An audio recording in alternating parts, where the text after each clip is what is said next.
السلام علیکم ورحمۃ اللہ وبرکاتہ۔ الحمد للہ ان الحمد للہ نحمده ونستعینه ونستغفره ونعوذ باللہ من شرور انفسنا ومن سیئات اعمالنا من يهده الله فلا مضل له ومن يضلل الله فلا هادي له واشهد ان لا اله الا الله واشهد ان محمدا عبده ورسوله رب اشرح لي صدري ويسر لي امري واحلل عقدۃ من لسانی یفقہوا قولی رب زدنی علما رب زدنی علما رب زدنی علما آمین یا رب العالمین۔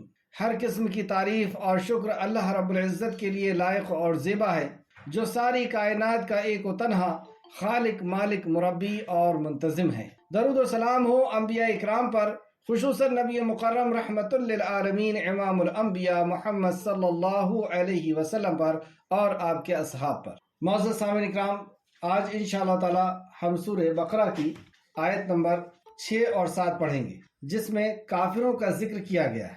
لفظی ترجمہ نکالیں، لفظی ترجمے والا پارا نکالیں اور آیت کے اوپر پوری نظر ہو، لفظ کو یاد کرنے اور اس کو لکھیں۔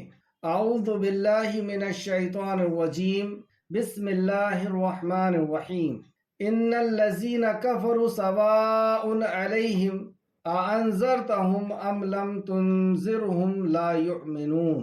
اِنَّا بے شک، الَّذِينَ وہ جنہوں نے، کفروا کفر کیا، سواء یکساں ہے، برابر ہے، علیہم ان پر، اَأَنذَرْتَهُمْ خواہ ڈرائیں آپ انہیں، ام لم یا نہ، تنذرہم آپ ڈرائیں انہیں، لا یؤمنون نہیں وہ ایمان لائیں گے۔ یعنی جنہوں نے کفر کیا، رسول کریم صلی اللہ علیہ وسلم کا اللہ رب العزت سے ان کو ڈرانا، اللہ کی پکڑ سے، اللہ کے انصاف سے اور اللہ رب العزت کے غضب سے، یعنی عذاب سے، جہنم سے، حشر رسوائی سے، قبر کی سختی سے، انہیں ڈرانا یا نہ ڈرانا برابر ہے۔ تو یہ کفر جو کرتا ہے، اس کا یہ نتیجہ ہوتا ہے کہ اس کا دل ایسا سیاہ ہو جاتا ہے کہ اس کو نصیحت کوئی اثر نہیں کرتی۔ ایسا کیوں ہوا؟ کیوں نہیں وہ ڈرتا اللہ رب العزت کی پکڑ سے، اپنی موت سے، موت کے بعد کے انجام سے، قبر سے اور حشر سے۔ ایک وہ شخص ہوتا ہے جو سن کر کے کانپ اٹھتا ہے، اور ایک یہ شخص ہے جس کو کوئی اثر نہیں ہوتا۔ ہم اپنا محاسبہ کرتے ہوئے چلیں۔ عثمان غنی رضی اللہ عنہ جب قبر کے بارے میں سنتے تو اس قدر روتے کہ آپ کی داڑھی بھیگ جاتی۔ اور ہمارے دل کی کیفیت، نبی رحمت صلی اللہ علیہ وسلم جب جہنم کے آیتیں بتاتے، جہنم کے بارے میں بتاتے، حشر کے بارے میں بتاتے، صحابہ کے اس وقت کے اثرات، ان کے چہرے کے، ان کے آؤ بھاؤ، ہر چیز گواہی دیتا کہ وہ ڈر گئے ہیں، ان کی آنکھیں نم ہو جاتی، گھبرا اٹھتے۔ لیکن یہ شخص ہے کہ جسے کچھ فرق نہیں پڑ رہا۔ کیوں ہوا ایسا؟ ان الذین کفروا، کیونکہ اس نے کفر کیا۔ اب یہ کفر کیا ہے انشاءاللہ ہم اس کو آگے دیکھیں گے تفسیر میں۔ تو ایسے شخص کا ڈرانا یا نہ ڈرانا، اس کو نصیحت کرنا یا نہ کرنا، جہنم کے بارے میں، قبر اور حشر کے بارے میں بتانا نہ بتانا، آپ کے لیے برابر ہے۔ آپ انہیں بتائیں یا انہیں کوئی فرق نہیں پڑتا۔ لا یؤمنون وہ ایمان نہیں لائیں گے، اور ایمان نہیں لائیں گے یعنی وہ عمل نہیں کریں گے۔ ایمان کے اندر عمل شامل ہے۔ ختمہ، کیوں ہوا ایسا؟ کیونکہ اللہ نے مہر لگا دی۔ اب گورنمنٹ کسی گھر میں مہر لگا دے، سیل لگا دے، تو کیا کوئی اندر جا سکتا ہے، باہر آ سکتا ہے؟ اب اللہ رب العزت اگر کسی کے دل میں مہر لگا دے تو کون سی نصیحت اندر جائے گی اور باہر آئے؟ تو ختم اللہ نے ان کے دل میں مہر لگا دی، اللہ اوپر، قلوبہم ان کے دلوں پر، وعلا اور اوپر، سمعہم ان کے کانوں میں، ان کے دلوں پر بھی مہر اور ان کے کانوں پر بھی مہر۔ ختمہ مہر لگا دی اللہ نے، اللہ اوپر، قلوبہم ان کے دلوں پر، وعلا سمعہم اور ان کے کانوں میں، وعلا اور اوپر، ابصارہم ان کی آنکھوں کی، غشاوتن پردہ ہے، وَلَهُمْ اور ان کے لیے، عذاب عذاب ہے، عظیم بہت بڑا۔ اب ان کے دلوں کے اندر اور ان کی کانوں میں مہر لگ گئی ہے، یعنی کان سے بھی کچھ سنائی ان کو آ رہا ہے، لیکن اثر لینے کی طاقت ان کے اندر سے ختم یا چھین لی گئی۔ یہ سب کیوں ہوا؟ اور آنکھوں پہ بھی پردہ لگ گیا ہے، اور ان کے لیے حکم دے دیا گیا ہے کہ ان کے لیے عذاب ہے، اور عظیم عذاب ہے۔ اللہ ہم سب کو محفوظ رکھ، اے اللہ ہم سب کو بچا لے اس کفر سے، اس کفر کی صفات سے، اے اللہ ہم سب کو تو محفوظ رکھ۔ ترجمہ، ان الذین کفروا بے شک وہ لوگ جنہوں نے کفر کیا۔ کفر کیا، یہ کفر کیا ہے؟ کفر کا مطلب ہے ڈھانکنا، چھپانا، انکار کرنا، کیونکہ وہ ساری کائنات کی نشانیوں کو چھپاتا ہے اور اللہ کا انکار کرتا۔ مخلوق خود اس بات کی دلیل ہے کہ اس کا کوئی خالق ہے، بنی ہوئی چیز خود اس بات کی دلیل ہے کہ اس کا کوئی بنانے والا ہے۔ تو یہ ساری مخلوق کو چھپا کر کے وہ کہتا ہے کہ دنیا اپنے آپ بن گئی ہے، اپنے آپ چل رہی ہے، اور اسے ناستک بھی کہتا ہے۔ تفسیر ابن کثیر فرماتے ہیں کہ وہ حق کا چھپانے والا ہے، اس لیے وہ کافر ہے، کیونکہ اس نے حق کو چھپایا۔ حق آ گیا تھا، یعنی اللہ کا کلام اور نبی رحمت صلی اللہ علیہ وسلم آ گئے تھے، حجت قائم ہو گئی تھی، حجت پوری ہو گئی تھی، ان کے پاس کوئی عذر نہیں تھا، اس کے باوجود انہوں نے چھپایا، حق کو چھپایا، حق کا انکار کیا، اس لیے کافر ہے۔ قرآن انسائکلوپیڈیا، فطرت کو چھپانا۔ اللہ رب العزت نے انسان کو فطرت پہ پیدا کیا ہے، یعنی توحید پر پیدا کیا، اس نے اس کو چھپایا۔ تو اقرار کا اپوزٹ ہے اصل میں کفر، یعنی مومن غیب کا اقرار کرتا ہے اور کافر غیب کا انکار کرتا ہے۔ غیب کی خبریں جیسے اللہ رب العزت کا، نبی کا، قرآن کا، آخرت کا، تو وہ جو 6 بنیاد تھی اس پر ایمان لا کر کے ایک ایمان والا بنا، اور اس کا انکار کر کے انکار کرنے والا بنا، یعنی کفر کرنے والا بنا۔ اور مکہ کی زندگی کو آپ اپنے سامنے اگر رکھیں، کیونکہ یہ پیدائش کافر کی مکہ سے ہوئی تھی، جب رسول کریم صلی اللہ علیہ وسلم نے ان کے سامنے حق پیش کیا، اللہ کے کلام کو، اور بتایا ان کو کہ ساری کائنات کا خالق اور مالک ایک ہے، اور یہ جو 360 تم نے اپنے خود ساختہ طور پہ بنا لیے ہیں، یہ نہ کوئی حاجت روائی کر سکتے، نہ مشکل کشائی کر سکتے، اور مرنے کے بعد زندگی ہے جہاں پہ تمہارا حساب و کتاب ہوگا، اور یہ کلام اللہ کا ہے اور میں اللہ کا نبی ہوں۔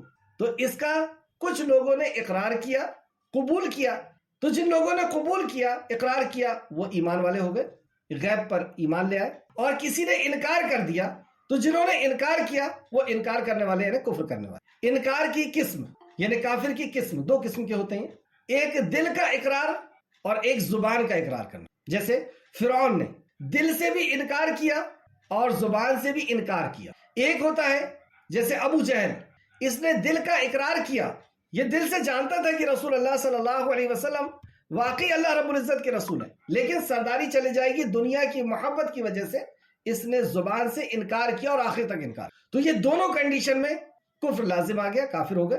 کفر کی قسمیں، ایک ہوتا ہے اعتقادی قسم، یعنی عقیدے کا کفر۔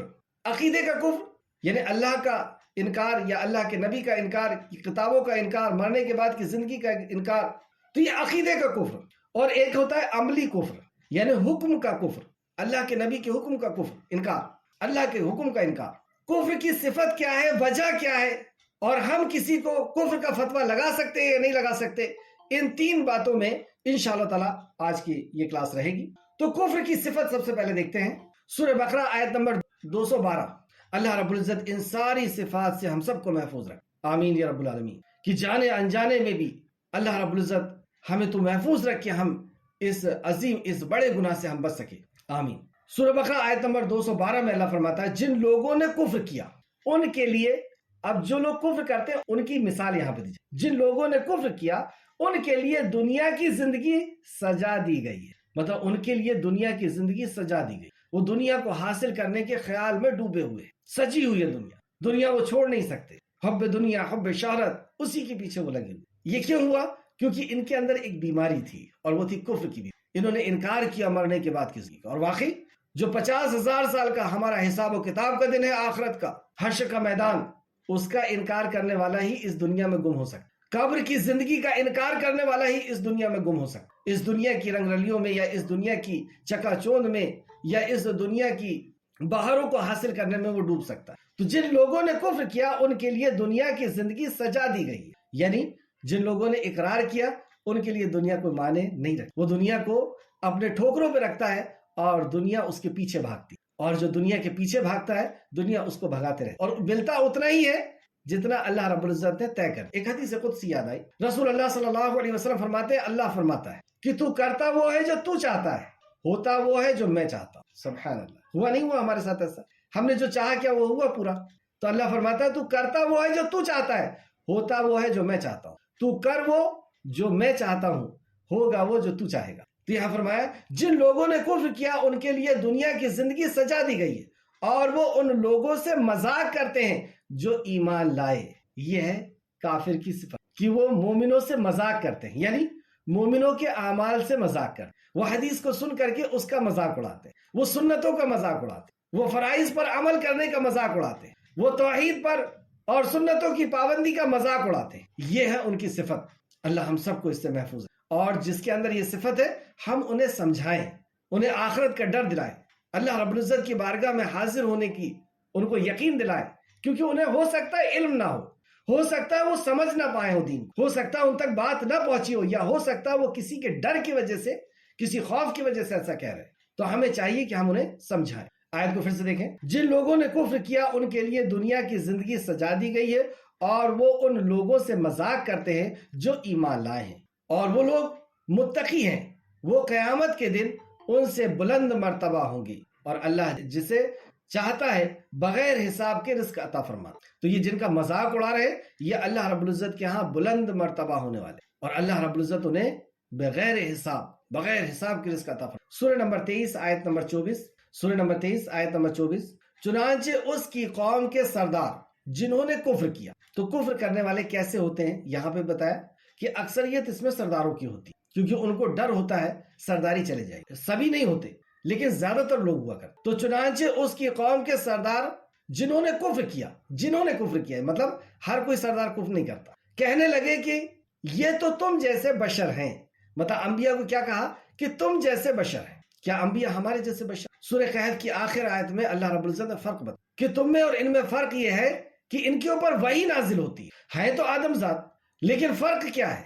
فرق یہ ہے کہ ان میں اور تم میں فرق یہ ہے کہ ان کے اوپر وحی آتی. یعنی ہم اگر آپس میں ایک دوسرے کی کسی بات کا انکار کر دیں، بھائی بھائی کی بات کا یا باپ بیٹے کی، بیٹے باپ کی بات کا انکار کر دیں، تو کفر لازم نہیں آتا، کفر نہیں ہوتا. لیکن رسول اللہ صلی اللہ علیہ وسلم کی بات کا، آپ کے حکم کا کسی نے اگر انکار کر دیا تو کفر لازم آ جائے. تو پھر ہم میں اور رسول اللہ میں کتنا بڑا فرق ہوا. آپ اللہ کے رسول ہیں، آپ کے اوپر وحی نازل ہوتی ہے، لیکن انہوں نے کیا کہا؟ یہ تو ہمارے جیسے بشر ہیں، اور وہ چاہتا ہے کہ تم پر فضیلت پائے، اور اگر اللہ چاہتا تو آسمان سے فرشتے ضرور نازل کر. یعنی رسولوں کا انکار. دوسری صفت کیا پتہ چلی؟ کہ وہ رسولوں کا انکار کرتے ہیں، اور آپ کے اوپر آنے والی وحی کا اور فرق کا بھی انہوں نے انکار کر. ہم نے اپنے پہلے باپ دادا میں سے توحید نہیں سنی. مطلب یہ بات تو ہم نے کہیں اپنے باپ دادا سے نہیں سنی. اور کیا سنا رہے تھے رسول اللہ صلی اللہ علیہ وسلم؟ توحید سنا رہے تھے، آخرت اور رسالت سنا رہے تھے. تو انہوں نے کہا کہ ہم نے اپنے باپ دادا میں یہ نہیں سنا. یعنی وہ باپ دادا کی پیروی کرتے ہیں قرآن و حدیث کے مقابلے. اللہ کا کلام آ گیا، نبی کا فرمان آ گیا، لیکن وہ کیا کہتے ہیں کہ ہمارے باپ دادا میں ہم نے نہیں سنا ایسا. قرآن و حدیث کے سامنے مومن، کل ہم نے صفت پڑھا کہ جب اللہ کا حکم آتا ہے، نبی کا فرمان آتا ہے، تو وہ کہتا ہے کہ ہم نے سنا اور اطاعت کی. یہ مومن کی صفت. وہ اپنے ہم تمام آپس کے اختلاف میں اللہ اور رسول کے حکم کو وہ مقدم رکھتا ہے. سورہ نمبر 41 اور آیت نمبر 26. 41 آیت نمبر 26. اور کافروں نے کہا، اب سنیے سیدھا کافر کیا کہتا ہے، یہ بھی ایک صفت. اور کافروں نے کہا تم اس قرآن کو مت سنو. تو قرآن کو نہ سنو، قرآن کو نہ پڑھو، قرآن کو پر ایمان نہ لاؤ، قرآن پر عمل نہ کرو. یہ کون کہتا تھا؟ مشرکین مکہ، یعنی کفر کرنے والے. اللہ ہم سب کو محفوظ رکھے کہ کوئی بھی قرآن سنا رہا ہے، پڑھا رہا ہے، سمجھا رہا ہے، اس سے ہماری ذاتی دشمنی ہے یا کوئی بھی معاملہ ہے، یہ صفت ہم سمجھیں کس؟ وہ اللہ کا کلام پڑھا رہا ہے، نبی کریم صلی اللہ علیہ وسلم کا فرمان پڑھا رہا ہے. تو کافروں نے کہا تم اس قرآن کو مت سنو، جب پڑھا جائے تو شور مچاؤ تاکہ تم غالب آ جاؤ. مطلب جہالت غالب رہے، کفر غالب رہے، شرک غالب رہے، ان کی چودراہٹ اور ان کی حکومت غالب رہے. کیونکہ جب قرآن آ جائے گا تو روشنی آ جائے گی. جاہل کے اوپر ہی شاسن کیا جاتا ہے اور پڑھے لکھے انسان کے اوپر حکم نہیں چلایا جاتا. تو اس وجہ سے یہ کیا کہتے ہیں؟ اور کافروں نے کہا تم قرآن کو مت سنو، یعنی اس کو مت پڑھو، اس میں غور و فکر مت کرو، یہاں عام انسان کے لیے نہیں ہے، یا فلاں نہیں ہے، فلاں نہیں ہے. اس قسم کی کئی باتیں آج بھی معاشرے کے اندر سننے میں آتی ہے. قرآن سے روکنے کی کئی تدبیریں لوگوں نے اختیار کیا ہوا ہے. اور یہ صفت اللہ رب العزت فرماتا ہے کہ کافروں نے کہا ہے. یہ ان کا قول ہے، یہ مومن کا قول نہیں. اور مومن کی تو پوری جد و جہد اور کوشش دن اور رات. صحابہ اکرام کی، رسول اللہ صلی اللہ علیہ وسلم کی کیا تھی؟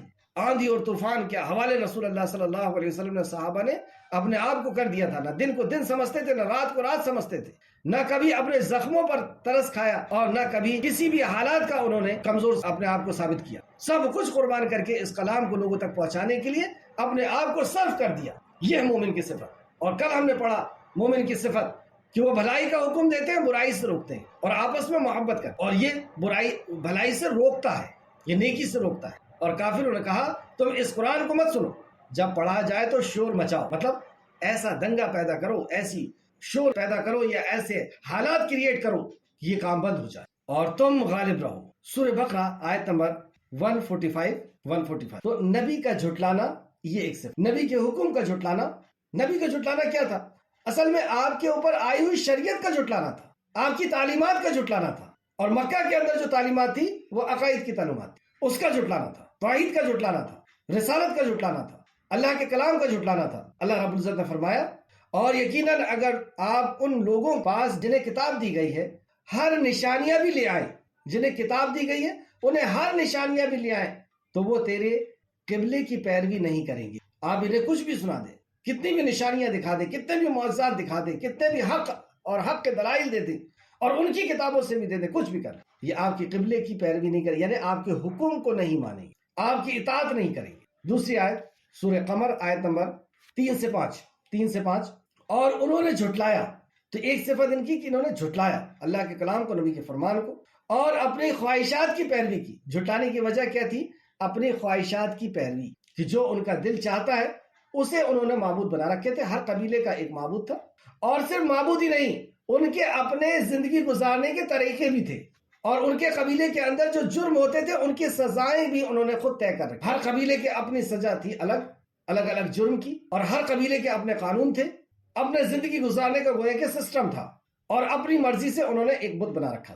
تو اللہ فرماتا ہے اور انہوں نے جھٹلایا، یعنی اللہ کی شریعت کو، اللہ کے قانون کو انہوں نے جھٹلایا، اور ایک اللہ کی عبادت کو، رسالت کو جھٹلایا، اور اپنی خواہشات کی پیروی کی، کیونکہ ان کا دل یہی چاہتا تھا، کہ ان کا دل جس کو کہہ رہا ہے کہ اس کو وہ اپنا مذہب بنا رہے ہیں، اور ہر کام انجام کو پہنچنے والا ہے۔ کتنی سخت بات، ہر کام انجام کو پہنچنے والا ہے، یعنی تم اللہ کی اطاعت کر رہے ہو یا نافرمانی کر رہے ہو، جو بھی کام تم کر رہے ہو یہ سب اللہ رب العزت کی بارگاہ میں پہنچنے والا۔ ہم سب کو اس بات کا خیال رکھنا چاہیے کہ آج دن بھر میں نے جو کیا ہوا، اچھا کیا ہوں یا برا کیا ہوں، یہ سب اللہ رب العزت کی بارگاہ میں پہنچنا۔ پھر بھی ڈرانے والے چیزیں کوئی فائدہ نہیں دی، پھر بھی ان کو یہ ڈرانے والی چیزیں کوئی فائدہ نہ دی۔ آگے ابھی تک ہم نے پڑھا ان الذین کفروا، بے شک جن لوگوں نے کفر کیا۔ تو کفر کس کو کہتے ہیں اور اس کی کیا صفات ہے، یہ ہم نے پڑھی۔ اب کفر کرنے والوں کا انجام آگے بتایا جا رہا ہے۔ سواء علیہم انذرتہم ام لم تنذرہم لا یؤمنون، آپ انہیں ڈرائیں یا نہ ڈرائیں ان کے لیے برابر ہے، وہ ایمان نہیں لائیں گے۔ یعنی رسول اللہ صلی اللہ علیہ وسلم کو بے انتہا خواہش تھی، آپ کی شدید اس بات پر کوشش اور جدوجہد تھی کہ یہ سب ایمان لے آئیں، یہ جہنم کی آگ سے بچ جائیں، یہ قبر کے عذاب سے بچ جائیں، یہ حشر کی رسوائی سے بچ جائیں۔ آپ ہر ممکن کوشش کر کے اور دن اور رات ان کے پیچھے لگے ہوئے۔ اللہ رب العزت نے بتایا کہ نہیں، انہوں نے کفر کیا ہے، اس لیے آپ انہیں ڈرائیں یا نہ ڈرائیں برابر ہے، وہ ایمان نہیں لائیں گے۔ یہ ہے کفر، انکار کرنا، جھٹلانا۔ اور پھر ان کے کفر کی وجہ سے اللہ رب العزت نے ان کے لیے جو فیصلہ فرمایا، ختم اللہ علی قلوبہم، اللہ نے ختم لگا دیا، اللہ رب العزت نے مہر لگا دی علی قلوبہم، ان کے دلوں میں، وعلی سمعہم، اور ان کے کانوں میں بھی مہر لگا۔ اب دل ہی تو اثر لیتا ہے، اور کان سنتا ہے، سن کر کے دل اثر لیتا ہے، اور دونوں میں مہر لگا دی۔ کیوں؟ وجہ کفر۔ کس چیز کا کفر کیا؟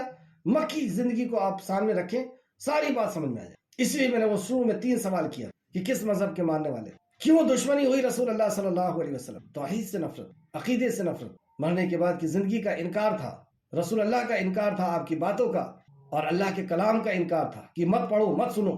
تو یہ کفر کی وجہ سے ختم اللہ علی قلوبہم وعلی سمعہم وعلی ابصارہم غشاوۃ، اور ان کی آنکھوں پہ غشاوہ، ان کی آنکھوں میں پردہ ڈال دیا، اور ان کے لیے اب حتمی فیصلہ کر دیا، وَلَهُمْ عَذَابٌ عَظِيمٌ، اور ان کے لیے بڑا عذاب ہے، عظیم عذاب۔ سورہ جاسیہ آیت نمبر 23، سورہ جاسیہ آیت نمبر 23 پھر کیا تو نے یا آپ نے اس شخص کو دیکھا جس نے اپنا معبود اپنی خواہش کو بنا لیا ہے؟ کیا آپ نے اسے دیکھا کہ جس نے اپنا معبود اپنی خواہش کو بنا لیا؟ یعنی اس کا دل جس کو کہتا ہے وہ اس کی عبادت کرتا، اس کے حلال و حرام کو مان لیتا ہے۔ وہی عبادت کی جو قسمیں ہیں یا شرک جہاں سے ہوتا ہے، تو جس نے اپنی خواہشات کو اپنا معبود بنا لیا، اور اللہ نے اسے علم کے باوجود گمراہ کر۔ اللہ، ہمارے پاس علم ہے اور گمراہی کی وجہ کیا ہوگی؟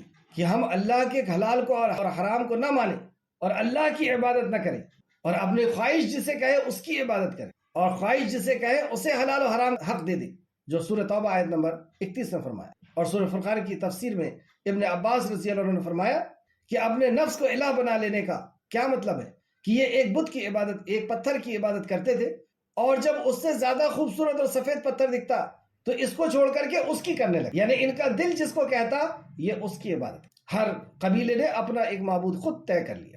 آج بھی یہی ہو رہا ہے کہ ہر خاندان کا اور ہر لوگوں کا، کسی کا فلاں شہر میں، کسی کا فلاں شہر میں، اور اپنے اپنے دل سے اپنا معبود بنا لیا اور اپنے حلال و حرام کا حق اپنی مرضی کے مطابق اپنے بڑوں کو دے دیا۔ کسی نے کسی کو دے دیا، کسی نے کسی کو دے دیا کہ ہم ان کے حلال کو مانیں گے، ان کے حرام کو مانیں، اور اللہ کے کلام اور نبی کے فرمان کو چھوڑ دیا۔ تو اللہ رب العزت فرمایا پھر کیا آپ نے اس شخص کو دیکھا جس نے اپنا معبود اپنی خواہش کو بنا لیا اور اللہ نے اسے علم کے باوجود گمراہ کر دیا۔ تو جب یہ حرکت انسان کرتا ہے تو اللہ رب العزت اسے علم ہونے کے باوجود، ایسا قادر ہے ہمارا رب، یا مقلب القلوب ثبت قلبی علی دینک، یا مقلب القلوب ثبت قلبی علی دینک، جب اس کے ساتھ کفر ہوتا ہے تو علم ہونے کے باوجود بہت تعجب لگتا ہے نا کہ اتنے سال تک پڑھے تھے حضرت نے اور اس کے بعد کفر کر رہے ہیں، اس کے بعد شرک کر رہے ہیں۔ کیوں ہوا؟ کیونکہ علم کے باوجود اس نے کفر کیا اور اس کا کان اور اس کے دل پر مہر لگا دی۔ اب کان پہ بھی مہر کتنا ہی سنا لو اور یہ خود کتنا ہی پڑھ لے، اور اس کے کان اور اس کے دل پر مہر لگا دی اور اس کی آنکھوں پر پردہ ڈال دیا۔ پھر اس کے بعد اسے کون ہدایت دے؟ اب اس کے بعد کون ہدایت دے گا؟ کتنا بولو گے جا کر کے، کتنا چیخو گے، کتنا چلاؤ گے؟ تو کیا تم نصیحت حاصل نہیں کرتے؟ تو کیا تم نصیحت حاصل نہیں کرتے؟ سورہ نحل آیت نمبر 108، یہ وہ لوگ ہیں جن کے دلوں، ان کے کانوں اور ان کی آنکھوں پر اللہ نے مہر لگا دی ہے، اور یہی لوگ ہیں جو بالکل غافل ہیں، اور یہی لوگ ہیں غافل ہیں، سبحان، اپنے انجام سے غافل ہیں، اللہ کی پکڑ سے غافل ہیں، اللہ رب العزت کی بارگاہ میں حاضر ہونے سے غافل ہیں۔ سورہ مطففین آیت نمبر 12 سے 14، اور اسے کوئی نہیں جھٹلاتا مگر ہر حد سے نکل جانے والا۔ اللہ کے کلام کو، نبی کے فرمان کو کوئی نہیں جھٹلاتا، لیکن کون جھٹلاتا ہے؟ جو حد سے نکل جانا۔ انسان کی حد کیا ہے؟ کہ وہ اللہ رب العزت کو اپنا خالق، مالک، اپنا آقا، اپنا کارساز بنا کر کے، سمجھ کر کے اس کے سامنے اپنے آپ کو سر تسلیم خم رکھی، لیکن اس نے اپنی حد کو چھوڑ دیا، اپنی اوقات، جیسے عام بھاشا میں بولنا چاہیے، اپنی اوقات کو بھول گیا، اور اسے کوئی جھٹلاتا مگر ہر حد سے نکل جانے والا سخت گناہگار۔ یہ سخت گناہگار جب اس کے سامنے ہماری آیتیں پڑھی جاتی ہیں تو کہتا ہے یہ پہلے لوگوں کی کہانیاں ہیں، یہ عبرت اور نصیحت کی باتیں، اس سے یہ کہانی اور قصے سمجھتا، اور کہانی قصے کی کتاب سمجھ کر کے آج اکثر مسلمان نے اسے چھوڑ دی کہ کیا ہوگا اس میں، ایسی کون سی بات ہے، اور کیا ہے، ہمیں تو سب پتا ہے، اور دنیا کی ہر کتاب پڑھنے کے لیے اس کے پاس وقت ہے۔ آپ دیکھ لیں 12th تک پہنچے تک بچہ کیا کون سی کتاب نہیں پڑھتا، کتنی کتابیں پڑھتا ہے، اور گریجویشن تک اور کتنی کتابیں پڑھتا ہے، لیکن نہیں پڑھا اس نے سمجھ کر کے، اور یہ پورے 15 سال میں کوئی ایک کتاب اس کی نظر سے ایسی نہیں گزری جسے اس نے بغیر سمجھے پڑھا ہے۔ بتا دیں آپ مجھے، ان 15 سال میں کون سی کتاب اس کی نظر سے گزری ہے اس بچے کے جسے اس نے بغیر سمجھے پڑھا؟ یہ غداری نہیں ہے اللہ کے کلام سے، اللہ کے دین سے، کہ اس کلام کو اس نے بغیر سمجھے پڑھا، یعنی یہ سمجھ کے پڑھنے لائق کتاب نہیں تھی اس کے نزدیک، یہ غور و فکر کرنے لائق کتاب نہیں تھی اس کے نزدیک، یہ عبرت اور نصیحت کی کتاب نہیں تھی اس کے نزدیک، اس کے نزدیک تو یہ کہانی اور قصے تھے۔ اللہ ہم سب کو محفوظ رکھے، جو غلطیاں ہوئی ہیں اسے معاف فرمائے۔ اے اللہ تو اپنے کلام سے ہمیں جوڑ دے، اپنے کلام کی محبت ہمیں عطا فرمائے۔ تو اللہ رب العزت نے فرمایا، آیت کو پھر سے دیکھیں، اور اسے کوئی نہیں جھٹلاتا مگر ہر حد سے نکل جانے والا، یعنی اللہ کے کلام کو، نبی رحمت صلی اللہ علیہ وسلم کے فرمان کو کون جھٹلاتا ہے؟ جو حد سے نکل جانے والا سخت گنہگار ہے، کیونکہ جو جھٹلانے والا سخت گنہگار، جب اس کے سامنے ہماری آیتیں پڑھی جاتی ہیں تو کہتا ہے یہ تو پہلے لوگوں کی کہانیاں ہیں، ہرگز نہیں، بلکہ زنگ بن کر چھا گیا ہے ان کے دلوں پر جو وہ کماتے تھے، مطلب جو یہ گناہ کے کام کرتے تھے، اللہ کی نافرمانیاں کرتے تھے، کفر پہ کفر کرتے تھے، انکار پہ انکار کرتے تھے، آپ کے حکم کا، آپ کی اطاعت کا، اس کے یہ گناہوں کی وجہ سے زنگ لگ گیا ان کے دلوں کے اوپر۔ یہ جو ختم اللہ نے کہا مہر، مہر سے کیا مراد ہے؟ مہر کسے کہتے ہیں؟ اس کی وضاحت حدیث میں ہے۔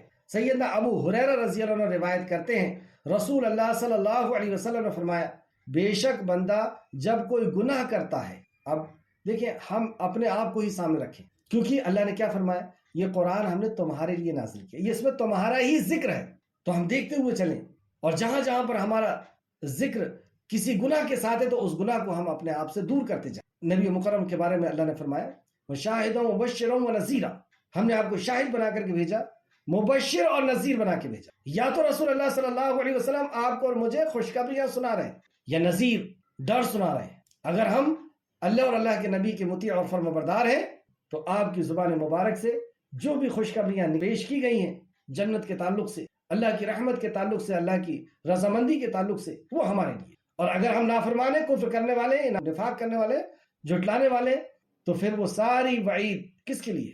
اللہ ہم سب کو محفوظ کر دے، آمین رب العالمین۔ تو اس کے بارے میں سیدنا ابو ہریرہ رضی اللہ عنہ روایت کرتے ہیں کہ رسول اللہ صلی اللہ علیہ وسلم نے فرمایا بے شک بندہ جب کوئی گناہ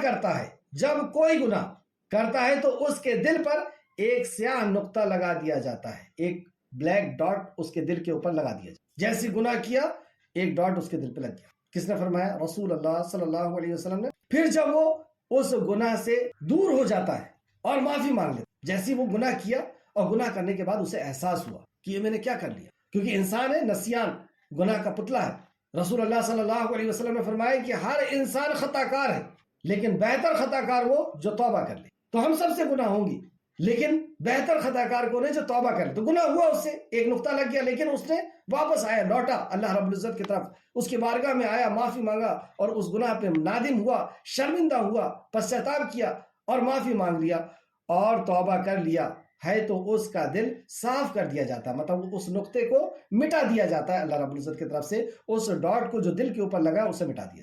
اور اگر وہ اسے، دیکھیں مہر کی مثال دی جا رہی ہے، یعنی سیل جو لگائی جاتی ہے، اور اگر وہ اسے یعنی گناہ کو دوبارہ کرتا ہے، یعنی ایک بار تو اس نے گناہ کیا، لیکن اس گناہ کو پھر سے وہ دوبارہ، ایک بار شراب پیا پھر سے پیا، ایک بار کسی غیر محرم عورت کی طرف غلط نظر سے دیکھا پھر سے دیکھا، ایک بار فاحش کا کام کی پھر سے کی، ایک بار نماز چھوڑا پھر سے چھوڑا، تو جو گناہ کیا اس کو پھر سے کیا اس نے، تو پھر کیا ہوتا ہے؟ توبہ نہیں کیا اس نے، اس گناہ کو نہیں چھوڑا۔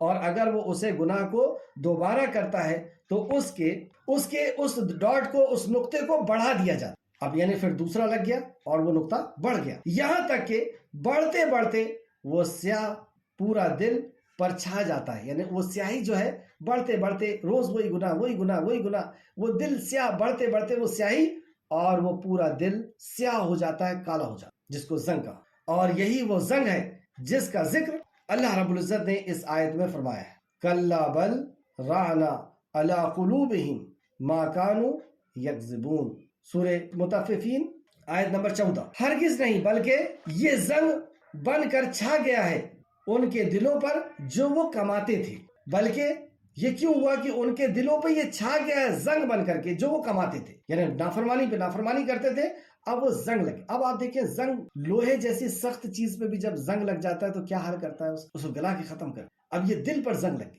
تو دل کا کیا حال ہوگا؟ رسول اللہ صلی اللہ علیہ وسلم نے فرمایا جسم کے اندر ایک گوشت کا لوتھڑا، اگر وہ صحیح تو پورا جسم صحیح، اور اگر وہ خراب تو پورا جسم خراب۔ کتنی سائنٹیفک بات آج سے 1450 سال۔ اور پھر آپ نے بتایا وہ دل ہے، دماغ نہیں کہا۔ تو دل اگر اس کے اندر خرابی آ گئی، اور اس کے اندر خرابی کیسے آتی ہے؟ گناہ سے آتی ہے۔ جب گناہ پہ گناہ بندہ کرتا ہے تو یہ سیاہی لگتے جاتی ہے، اور یہی ختم جو اللہ رب العزت نے جو کہا ہے کہ اس کے اوپر اب مہر لگ۔ ترمذی شریف حدیث نمبر 334 اور ابن ماجہ حدیث نمبر 191 اس کی تفسیر کا مفسر فرماتے ہیں کہ جب بندہ گناہ کرتا ہے تو اپنی ہتھیلی پھیلا کر کے دکھایا انہوں نے، اور کہا ایک انگلی بند کی، پھر جب گناہ کرتا ہے دوسری انگلی بند کی، اور بند کرتے کرتے جب گناہ کرتے جاتا ہے، اور پھر انہوں نے پوری مٹھی کو بند کر کے ہاتھ کو پلٹا دیا اور کہا کہ اس طریقے سے وہ ہو جائے، یعنی اب اس کے اوپر کوئی نصیحت اور وصیت اثر نہیں کر۔ بہت حیرانی ہوتی ہے نا کہ لوگ اللہ کے کلام کو سن رہے ہیں، نبی کے فرمان کو سن رہے ہیں، خود پڑھ رہے ہیں، سنا رہے ہیں، لیکن اس کے بعد گناہ کیوں کر رہے ہیں؟ اس کے بعد شرک و بدعت کیوں کر رہے ہیں؟ شرک و بدعت کر نہیں رہے، داعی ہیں اس کی دعوت دے رہے ہیں شرک کی اور بدعت کی، اتنا علم ہونے کے بعد کیوں ہوا یہ اللہ رب العزت نے مہر لگا دی۔ اب نصیحت اور وصیت، اب آپ کو ان کو جہنم کی کتنی بھی آیتیں سنا دیں، اللہ کہیں ہمارا دل تو ایسا نہیں ہے، ہم اپنا محاسبہ کریں اور اللہ رب العزت سے توبہ کریں، اور اللہ رب العزت سے اس دل کے ثابت قدمی کے لیے دعا کرتے رہے، اس دل کے ثابت قدمی کے لیے جمع رہے دل۔ دعا انشاءاللہ تعالی میں آگے بتاؤں گا۔ ایک اور حدیث سیدنا حذیفہ رضی اللہ عنہ بیان کرتے ہیں کہ رسول اللہ صلی اللہ علیہ وسلم نے فرمایا دلوں پر فتنے اس طرح وارد ہوں گے کہ ایک کے بعد ایک فتنے یعنی برائیاں اس طرح وارد ہوں گی.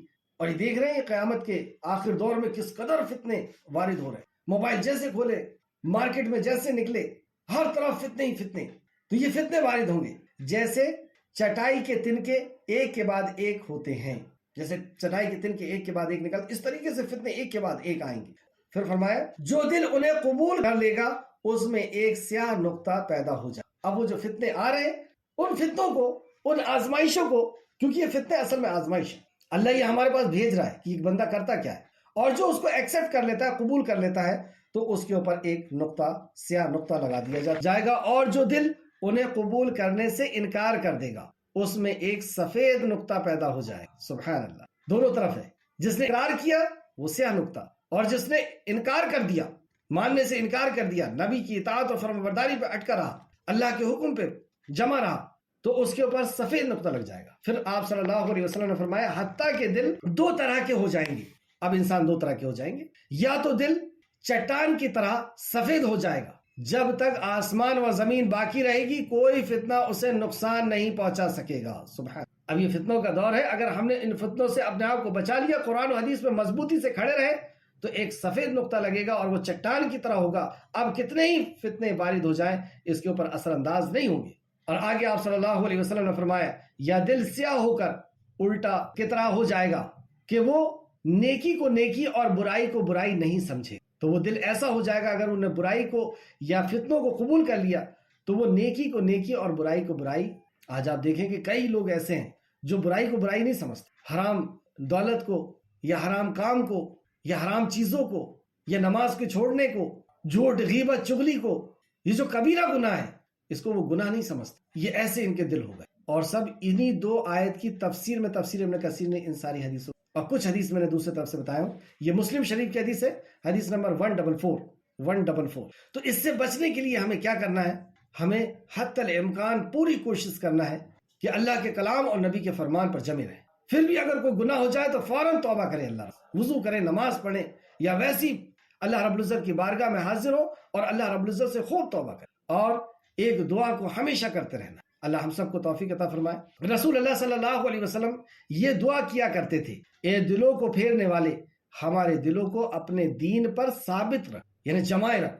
اے دلوں کو پھیرنے والے، اللہ رب العزت ہے جو دلوں کو پھیرنے والا. حضرت علی سے کسی نے پوچھا کہ وجود باری تعالیٰ کی آپ کیا دلیل دیں گے، یعنی اللہ کے ہونے کی آپ کیا دلیل دیں گے؟ تو آپ نے یہی فرمایا کہ ہم کسی کام کو کرنے جانے کا سوچتے ہیں یا کسی چیز کے بارے میں ہم نے ارادہ کرتے ہیں اور پھر اچانک ہمارا دل بدل جاتا ہے، تو یہ جو دلوں کو بدلتا ہے وہ اللہ ہے. دل بدلتا ہے، اس کا مطلب کوئی اسے بدلتا ہے اور جو بدلتا ہے وہ اللہ ہے. تو یہاں فرمایا اے دلوں کو پھیرنے والے ہمارے دل کو دین کے اوپر ثابت قدم.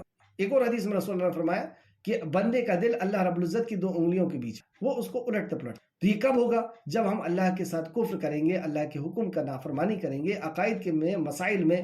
تو اللہ رب العزت جو ہے اگر اس پہ توبہ بھی نہیں کی، اس پہ اڑے رہے اور پھر گناہ پہ گناہ کرتے رہے، تو اللہ رب العزت ایسے انجام سے ہم سب کی حفاظت فرمائے اور اس دعا کو بکثرت پڑھنے کی توفیق عطا فرمائے. ابن ماجہ حدیث نمبر 943، یہ جو دعا ہے ابن ماجہ میں ہے حدیث نمبر 943، اور ترمذی شریف حدیث نمبر 2140. اب ایک بہت اہم مسئلے کی طرف ہم چل رہے ہیں، تکفیر. یعنی جیسے ہم نے یہ صفات پڑھی کہ یہ صفت جس کے اندر ہے وہ کفر کی صفت ہے، تو کہیں ایسا نہ ہو کہ ہم فتوے دینا شروع کر دیں کہ یہ صفت اس کے اندر ہے، گویا کہ یہ کافر، یہ مشرک، یہ منافق. تو یہ ہمارا کام نہیں ہے، یہ علماؤں کا کام، کیونکہ فتوے دینے کے لیے پہلے بہت سی کنڈیشن ہوتی ہے جس کا میں ذکر ابھی کر رہا ہوں. تو پھر ہم نے کیوں پڑھا یہ سب؟ یہ صفات ہم اس لیے جان رہے ہیں اور کل منافقوں کی صفت بھی ہم جانیں گے تاکہ ہم بچ سکیں ان صفت سے، اور اگر کسی کے اندر وہ صفت آ رہی ہے تو اس کو بچانے کی کوشش کریں.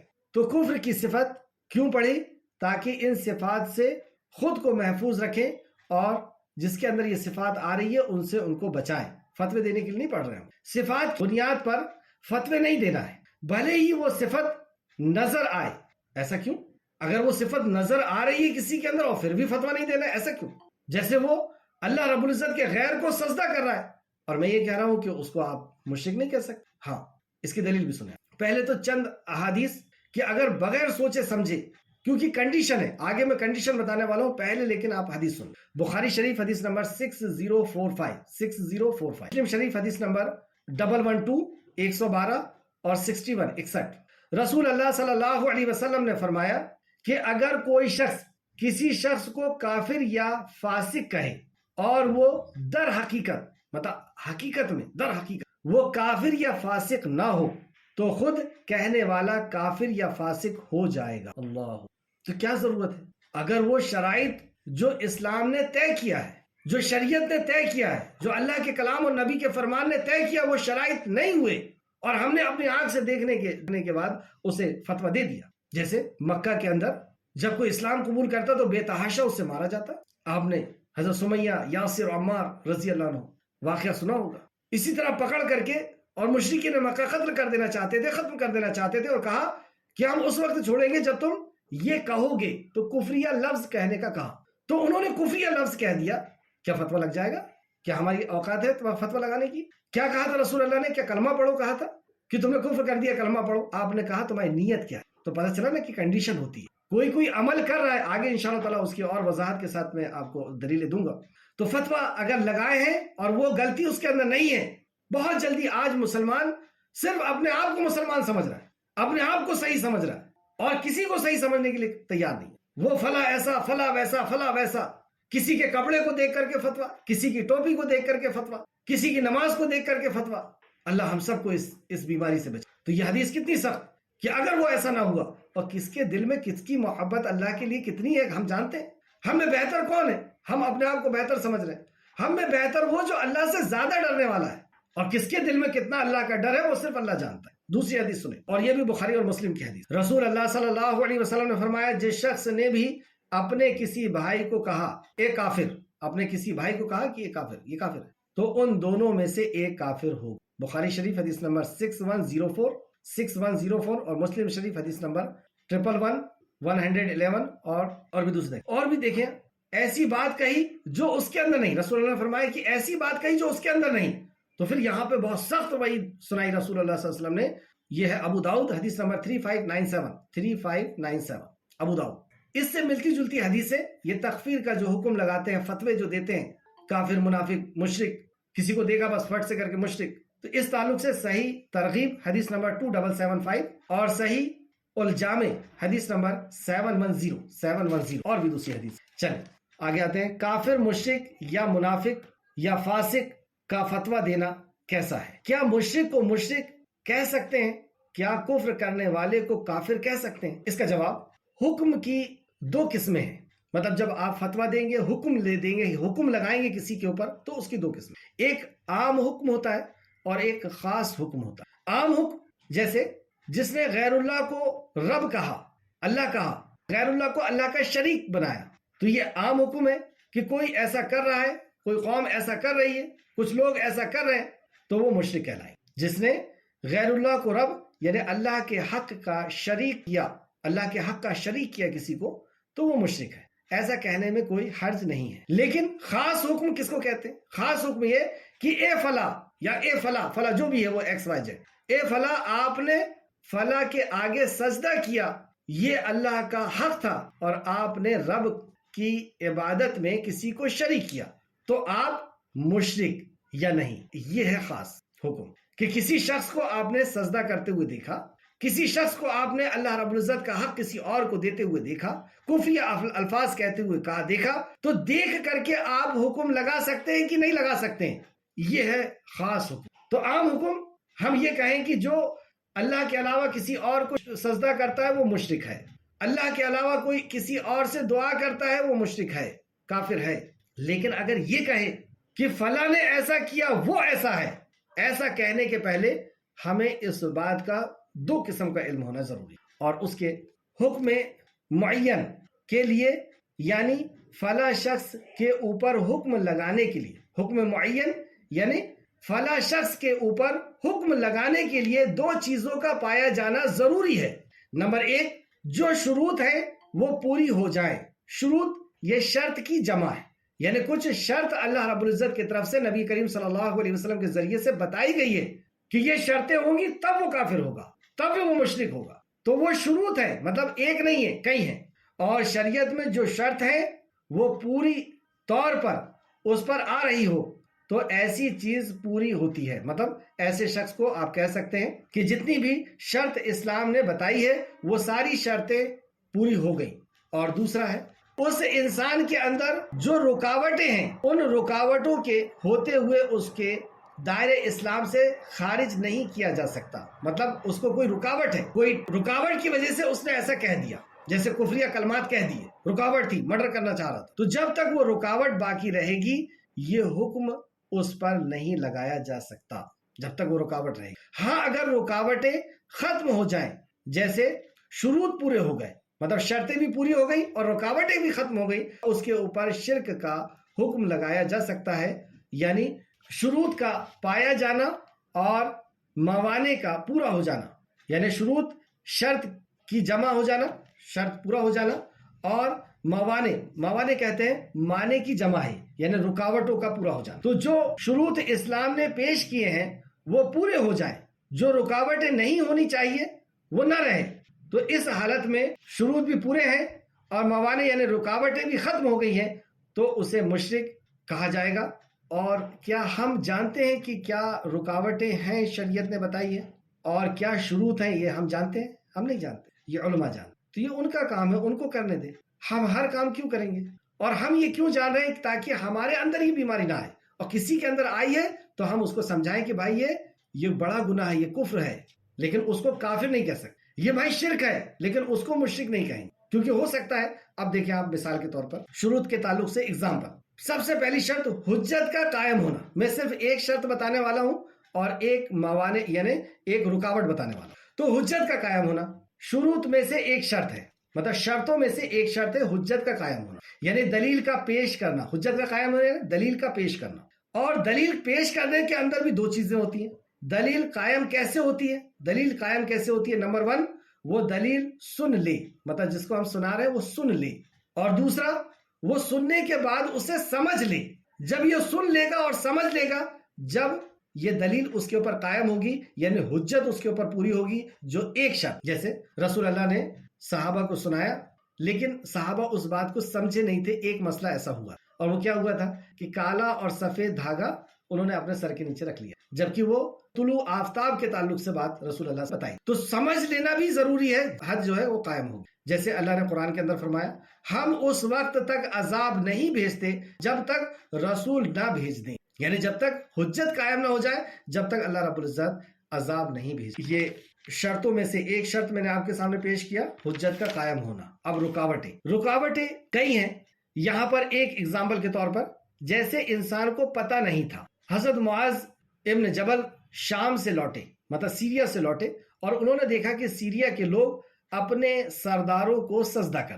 تو آپ نے رسول اللہ صلی اللہ علیہ وسلم کے سامنے آیا اور کہا کہ یا رسول اللہ وہ لوگ سجدہ کرتے ہیں اور آپ تو امام الانبیاء ہیں، آپ تو اصل حقدار ہیں کہ ہم آپ کے سجدہ کریں. تو آپ کے دل میں تو بات تھی سجدہ کرنے کی، لیکن رسول اللہ صلی اللہ علیہ وسلم نے روک دیا اور کہا کہ اگر سجدہ اسلام میں حلال ہوتا، جائز ہوتا، تو میں بیوی کو کہتا کہ وہ اپنے شوہر کو سجدہ. اس کے باوجود بھی آپ نے یہ نہیں کہا کہ میں اپنا سجدہ کرا لوں، کیا کہا کہ بیوی کو کہتا کہ وہ اپنے شوہر کو سجدہ کرے. تو کیا ان صحابی کو آپ نے کوئی فتویٰ لگایا؟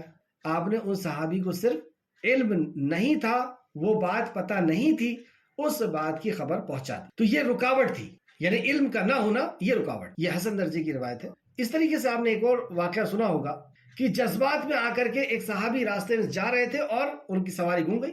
اچانک انہوں نے دعا کی اور اچانک وہ سواری آ گئی. تو وہ جذبات میں آ کر کے ان کی زبان سے کیا نکلا؟ اے اللہ تو میرا بندہ ہے، میں تیرا رب ہوں. تو جذبات میں نکل گیا، تو کیا حکم لگا دیں گے؟ یہ رکاوٹ ہے. اس طریقے سے کچھ رسول اللہ صلی اللہ علیہ وسلم کے ساتھی انہوں نے کہا کہ ہمارے لیے بھی ایک پیڑ بنا دیجیے، ہمارے لیے بھی ایک پیڑ بنا دیجیے. اللہ صلی اللہ علیہ وسلم نے ان کے اوپر سخت ناراض ہوئے، ہے نا، کتاب و توحید میں آپ نے پڑھا ہوگا، سخت ناراض ہوئے اور پھر انہیں علم پہنچایا. تو رکاوٹ یعنی علم کا نہ ہونا. تو کیا آپ نے ان کو پھر سے کلمہ پڑھایا، پھر سے ایمان لانے کا کہا؟ کیونکہ یہ تو ایسا جرم ہے جو اسلام کے دائرے سے باہر نکال جاتا ہے. لیکن یہ دو چیزیں کہ اس کے اندر رکاوٹ بھی نہ ہو اور اس کے اندر جو شروط اسلام کی رکھی گئی ہے اور وہ علماء جانتے ہیں، اس لیے یہ کام ہمارا نہیں ہے. ہم اس کو اس لیے پڑھ رہے ہیں تاکہ ہمارے اندر یہ برائیاں نہ آئیں کیونکہ یہ کفر ہے، اللہ کا انکار ہے، اور اس کے لیے یہی ایک بات کافی ہے کہ جب کوئی ایک گناہ ہم کرتے ہیں، ایک کفر کرتے ہیں، ایک نافرمانی کرتے ہیں، کفر یعنی انکار کرنا، کسی ایک بات کا انکار کرتے ہیں تو ایک نقطہ لگتا ہے، اب وہ نقطہ ہمارے دل زنگ آلود کر دے گا، ہمیں تباہ اور برباد کر دے گا۔ اس نصیحت کو ہم کو سمجھنا ہے۔ تو خلاصہ، ہر شرک کرنے والا مشرک نہیں ہوتا اور ہر کفر کرنے والا کافر نہیں ہوتا۔ یہ فتویٰ ہمیں دینے کی کوئی ضرورت نہیں ہے، یہ حکم کا فتویٰ لگانا ہمارا کام نہیں ہے، یہ علماء کا کام ہے۔ اس سے بچنا ہے اور لوگوں کو بھی بچانا ہے۔ کافر کے لیے اگزامپل یہ لکھ لیں کیونکہ وقت پورا ہو چکا ہے۔ اگزامپل اللہ رب العزت نے کیسے دیا، اور اگزامپل سے بات بہت اچھی طرح سمجھ میں آتی ہے۔ تو کافر کے لیے سورہ نمبر 7 آیت نمبر 176 اور سورہ ابراہیم آیت نمبر 26 سورہ ابراہیم کل ہم نے پڑھا تھا، اس میں 24 اور 25 نمبر کی آیت میں پیڑ کا اور مومن کا صفت بیان کی گئی تھی، اور یہاں پر اسی کے بعد والی آیت میں کافر کی صفت بیان کی گئی کہ اس کی جڑیں اوپر ہی اوپر رہتی ہے، ذرا سا بھی، جیسے آپ دیکھتے ہیں کوئی جھاڑ جھنکاڑ ہوتا ہے تو پیر سے اس کو لات مار دیا جائے یا ہوا تیز چل جائے یا آندھی آ جائے تو وہ اکھڑ جاتا ہے۔ کوئی جانور اگر اس کے سامنے سے نکلے تو وہ اکھڑ جاتا ہے، یعنی اس کے اندر عقیدہ نہیں ہو، اس کے اندر عقیدے کی مضبوطی نہیں ہو، اس کے اندر توحید مضبوط نہیں ہو۔ یہ اگزامپل دیا، اور اس پہ آپ جتنا غور کریں گے بات اور کلیئر ہوگی۔ اور پھر کیا اس کا جوڑا ہو سکتا ہے؟ کیا اس کی دوستی ہو سکتی ہے؟ ایک کھجور کا درخت ہے جو جڑوں سے مضبوط ہے، آندھی اور طوفان سے نہیں ہل رہا، اور ایک وہیں پہ جھاڑ جھنکاڑ ہے، ایک گھاس پھوس۔ تو ایسی دوستی سے اور ایسے رشتوں سے بھی ہمیں بچنا چاہیے۔ ایک اور مثال دی اللہ رب العزت نے کتے کی مثال، کہ ان کی مثال کتے کی طرح ہے جو اپنی زمین پہ نظریں رکھتا ہے، اور اسے کوئی حملہ کرے نہ کرے یہ ہانپتا رہتا ہے، زبان اس کی پھیلی رہتی، نکلی ہوئی رہتی ہے۔ مطلب کیا مثال ہوئی اس کی؟ کہ اس کی نظر زمین پہ رہتی ہے، یعنی دنیا پر رہتی ہے، آسمان کی طرف نظر نہیں رہتی ہے، اس کی نظر پوری دنیا کی طرف۔ اللہ ہم سب کو محفوظ، اور اسے ملے نہ ملے یہ ہانپتا رہتا ہے۔ کتنا ہی کھانا کھلا دو گے آپ، ہانپتا رہے گا، یعنی اس کو کتنی بھی دنیا مل جائے، 2 سونے کے پہاڑ مل جائیں، تیسرے کے پیچھے بھاگتا رہے گا، ہانپتا رہتا ہے۔ لار ٹپکتے رہتی ہے، زبان باہر رہتی ہے، اور دے دو اور دے دو، حلال ہو حرام ہو کوئی تمیز نہیں، کس کے گھر کا ہے، کس کے گھر کے سامنے پڑا ہوا ہے، کوئی تمیز نہیں، حلال و حرام ہو سب کھاتا ہے۔ یہ ہے غیر مومن، وہ حلال و حرام کی تمیز نہیں کرتا، اس کا پیٹ کبھی نہیں بھرتا، اور کتنا ہی دے دو وہ ہانپتا رہتا ہے۔ اور پھر اس کے بعد یہ کسی بھی فیمیل کے پیچھے کئی دوڑتے ہیں، اور بھی آپ اگر اس پہ غور کریں تو کئی چیزیں ملیں گی۔ آخر میں اللہ رب العزت سے دعا ہے کہ اللہ رب العزت جو کچھ بھی ہم نے سمجھا، اس پہ غور و فکر کیا، ان ساری صفات سے ہم سب کو محفوظ فرما۔ یا مقلب القلوب ثبت قلبی علی دینے کا، اے اللہ ہم کو دین پر ثابت قدم رکھ۔ جو نصیحتیں اور وصیتیں ہم نے پڑھی ہے اے اللہ، اس پہ ہمیں غور و فکر کرنے اور اس پہ عمل کرنے کی جب تک زندہ رکھ، اسلام کے ساتھ ہمیں زندہ رکھ، ایمان کے ساتھ ہمیں زندہ رکھ، اور خاتمہ بالخیر فرما، اور نیکوکاروں کے ساتھ آمین یا رب العالمین۔ اللہم صلی وسلم علی نبینا محمد، اللہم صلی وسلم علی نبینا محمد، اللہم صلی وسلم علی نبینا، آمین یا رب العالمین۔ السلام علیکم ورحمۃ اللہ وبرکاتہ۔